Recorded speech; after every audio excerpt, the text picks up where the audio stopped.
Hi friends! ఈరోజు మీరు కూడా నాతో పాటు కాలేజ్ వచ్చేసేయండి. నేనైతే ప్రజెంట్ బస్ స్టాండ్లో కూర్చున్నా. ఇదైతే నేను వెళ్ళాల్సిన బస్ కాదు. నేను వెళ్ళాల్సిన బస్కి ఇంకా కొంచెం టైం ఉందిలేండి. అప్పటి వరకు అక్కడిక్కడ చూస్తూ టైం పాస్ చేస్తున్నా. వస్తుండేమో నా బస్ అని వెయిట్ చేసేసరికి వచ్చేసింది. చూస్తుంటే చాలా ఫుల్ అయిపోయినట్టుంది. నిల్చోడానికి కూడా ప్లేస్ ఉందో లేదో చూడాలి మరి ఎక్కిన తర్వాత. సీట్ దొరికేసింది, అది కూడా విండో సీట్.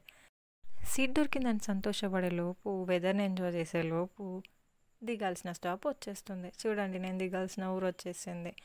ఇక్కడ నుండి రైట్ తీసుకొని ఒక్క 2 మినిట్స్ ముందు వెళ్తే బస్ స్టాప్ వచ్చేస్తుంది. బస్ స్టాప్లో దిగి ఆ తర్వాత 1 కిలోమీటర్ నడుచుకుంటూ వెళ్ళాలి. నడుచుకుంటూ వెళ్ళడం ఎందుకంటే అక్కడ సైడ్ ఆటోస్ అవైలబుల్ ఉండవు. అది కొంచెం ఫారెస్ట్ ఏరియా లాగా ఉంటుంది కాబట్టి నడుచుకుంటూ వెళ్ళాలి.